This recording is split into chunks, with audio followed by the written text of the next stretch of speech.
Assalamualaikum warahmatullahi wabarakatuh. Bismillahirrahmanirrahim. Saudaraku yang dirahmati Allah, setelah sholat subuh sambil menunggu waktu pagi untuk beraktivitas, mari kita ngopi, ngobrol perkara iman, ungkapkan rasa syukur kita atas segala nikmat yang Allah berikan, dengan memanfaatkan untuk memperbanyak zikir dan sholawat sambil menikmati santapan rohani. Saudaraku yang dirahmati Allah, tema pada pagi ini yaitu kisah Bilal bin Rabah, orang pertama yang mengumandangkan azan di dunia. Saudaraku, perkenalkan, namaku Bilal. Ayahku bernama Rabah, seorang budak dari Abesinia, oleh karena itu nama panjangku Bilal bin Rabah. Aku tidak tahu mengapakah ayah dan ibuku sampai di Mekah, sebuah tempat yang hanya memiliki benderang matahari, hamparan Sahara dan sedikit pepohonan. Aku seorang budak yang menjadi milik tuannya, Umayyah, biasa tuan saya itu dipanggil. Seorang bangsawan Quraisy yang hanya peduli pada harta dan kefanaan. Setiap jeda, aku harus bersiap kapan saja dilontarkan perintah. Jika tidak, ada cambuk yang menanti akan mendera bagian tubuh manapun yang disukainya. Setiap waktu adalah sama, semua hari juga serupa, tak ada bedanya, yakni melayani majikan dengan sempurna. Hingga suatu hari aku mendengar seseorang menyebutkan nama Muhammad. Tadinya aku tak peduli, namun kabar yang ku dengar membuatku selalu memasang telinga baik-baik. Muhammad mengajarkan agama baru, yaitu menyembah Tuhan yang Maha Tunggal. Tidak ada Tuhan yang lain. Aku tertarik dan akhirnya aku bersyahadat diam-diam. Namun, pada suatu hari majikanku mengetahuinya. Aku sudah tahu kelanjutannya. Mereka memancangku di atas pasir Sahara yang membara. Matahari begitu terik, seakan belum cukup, sebuah batu besar menindih dada ini. Mereka mengira aku akan segera menyerah. Haus seketika berkunjung, ingin sekali minum. Aku memintanya pada salah seorang dari mereka, dan mereka membalasnya dengan lecutan cemeti berkali-kali. Setiap mereka memintaku mengingkari Muhammad, aku hanya berucap, ahad, ahad. Batu di atas dada mengurangi kemampuanku berbicara sempurna. Hingga suatu saat, seseorang menolongku, Abu Bakar menebusku dengan uang sebesar yang Umayyah minta. Aku pingsan, tak lagi tahu apa yang terjadi. Segera setelah sadar, aku dipapah Abu Bakar menuju sebuah tempat tinggal Nabi Muhammad. Kakiku sakit tak terperi, badanku hampir tak bisa tegak. Ingin sekali rubuh, namun Abu Bakar terus membimbingku dengan sayang. Tentu saja aku tak ingin mengecewakannya. Aku harus terus melangkah menjumpai seseorang yang kemudian ku cinta sampai nafas terakhir terhembus dari raga. Aku tiba di depan rumahnya. Ada dua sosok di sana. Yang pertama adalah Ali bin Abi Thalib, sepupunya yang masih sangat muda, dan yang di sampingnya adalah dia, Muhammad. Muhammad, aku memandangnya lekat, tak ingin mata ini berpaling. Ku terpesona, jatuh cinta, dan merasakan nafas yang tertahan di pangkal tenggorokan. Wajahnya melebihi rembulan yang menggantung di angkasa pada malam-malam yang sering ku pandangi saat istirahat menjelang. Matanya jelita menatapku hangat. Badannya tidak terlalu tinggi, tidak juga terlalu pendek. Dia adalah seorang yang jika menoleh maka seluruh badannya juga.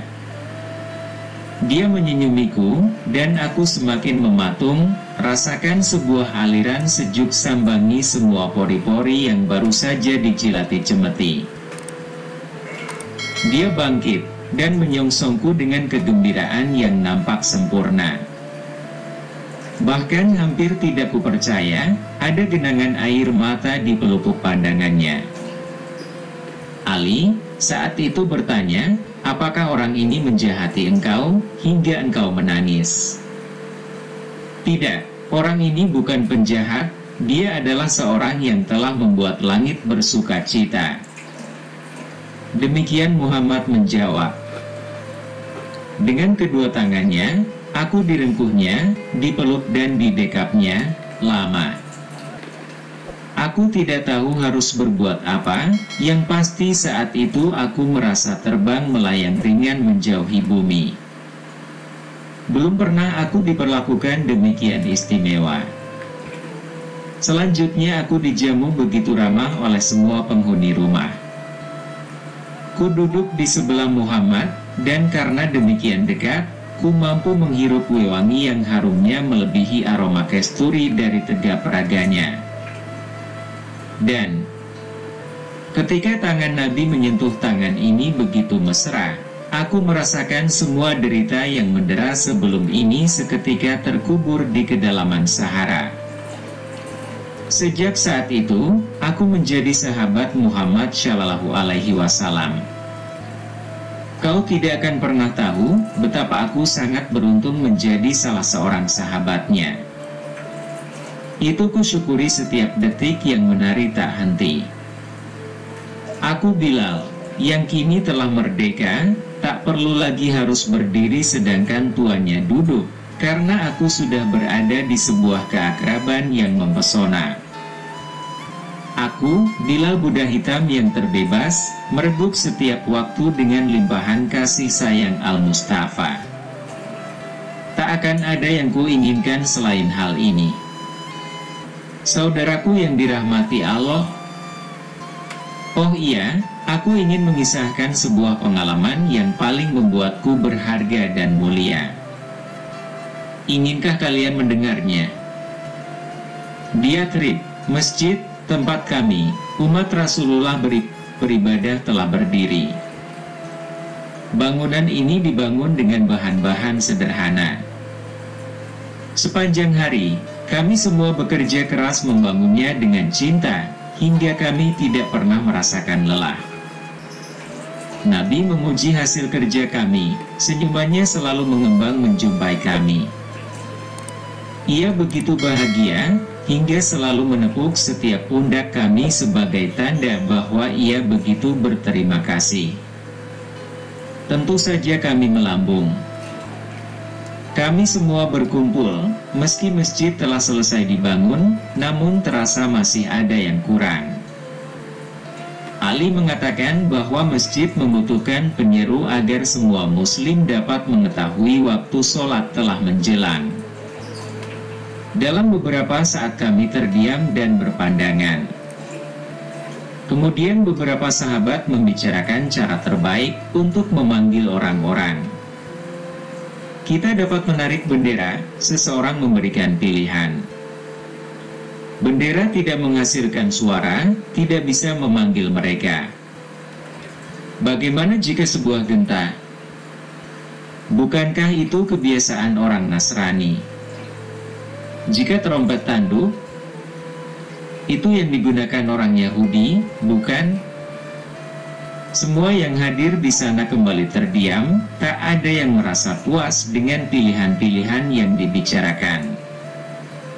Kulihat Nabi termenung, tak pernah kusaksikan beliau begitu muram.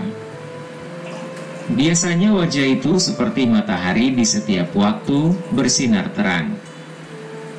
Sampai suatu ketika, adalah Abdullah bin Zaid dari kaum Ansyar, mendekati Nabi dengan malu-malu.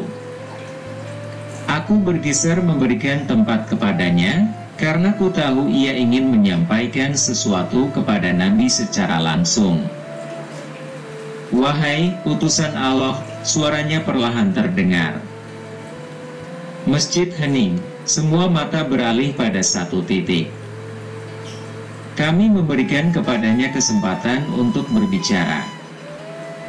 Aku bermimpi, dalam mimpi itu ku dengar suara manusia memanggil kami untuk berdoa, lanjutnya pasti. Dan saat itu, mendung di wajah Rasulullah perlahan memudar berganti wajah manis berseri-seri. Mimpimu berasal dari Allah, kita seru manusia untuk mendirikan sholat dengan suara manusia juga. Begitu Nabi bertutur. Kami semua sepakat, tapi kemudian kami bertanya-tanya, suara manusia seperti apa, lelakikah, anak-anak, suara lembut, keras, atau melengking? Aku juga sibuk memikirkannya. Sampai kurasakan sesuatu di atas bahuku, ada tangan Al-Mustafa di sana. Suara M.U. Bilal, ucap Nabi pasti. Nafasku seperti terhenti. Kau tidak akan pernah tahu, saat itu aku langsung ingin beranjak menghindarinya, apalagi semua wajah-wajah teduh di dalam masjid memandangku sepenuh cinta. Subhanallah, saudaraku, betapa bangganya kau mempunyai sesuatu untuk kau persembahkan kepada Islam. Ku dengar suara Zaid dari belakang. Aku semakin tertunduk dan merasakan sesuatu bergemuruh di dalam dada. Suaramu paling bagus buhai hamba Allah, gunakanlah, perintah Nabi kembali terdengar. Pujian itu terdengar tulus. Dan dengan memberanikan diri, ku angkat wajah ini menatap Nabi. Allah, ada senyuman rembulannya untukku. Aku mengangguk. Akhirnya, kami semua keluar dari masjid.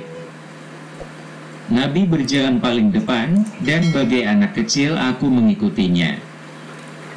Naiklah ke sana, dan panggillah mereka di ketinggian itu. Nabi mengarahkan telunjuknya ke sebuah atap rumah kepunyaan wanita dari Banu Najjar, dekat masjid. Dengan semangat, ku naiki atap itu, namun sayang kepalaku kosong. Aku tidak tahu panggilan seperti apa yang harus ku kumandangkan. Aku terdiam lama. Di bawah, ku lihat wajah-wajah menengadah. Wajah-wajah yang memberiku semangat, menelusupkan banyak harapan. Mereka memandangku, mengharapkan sesuatu keluar dari bibir ini. Berada di ketinggian sering memusingkan kepala, dan kulihat wajah-wajah itu tak mengharapkan ku jatuh. Lalu ku cari sosok Nabi, ada Abu Bakar dan Umar di sampingnya. Ya Rasul Allah, apa yang harus ku ucapkan? Aku memohon petunjuknya. Dan ku dengar suaranya yang bening membumbung sampai di telinga, pujilah Allah, ikrarkan utusannya, serulah manusia untuk sholat. Aku berpaling dan memikirkannya. Aku memohon kepada Allah untuk membimbing ucapanku. Kemudian, ku pandangi langit megah tak berpenyangga. Lalu di kedalaman suaraku, aku berseru, Allahu Akbar, Allahu Akbar, Allahu Akbar, Bu Bilal, benim arkadaşım biliyor musun? Allahu Akbar. Eşhedü en la ilahe illallah.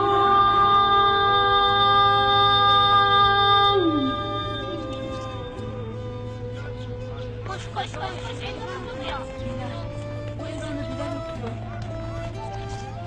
أشهد أن لا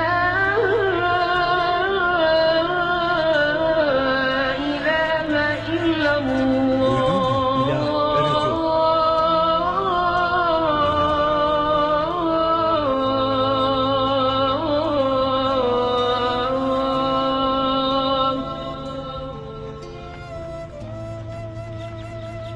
أشهد أن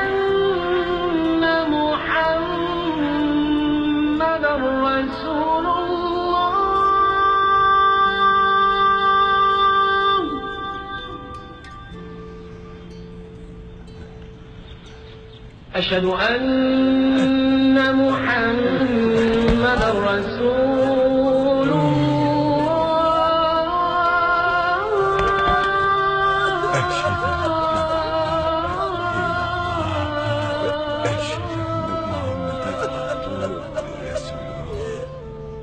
Kusudahi lantunan.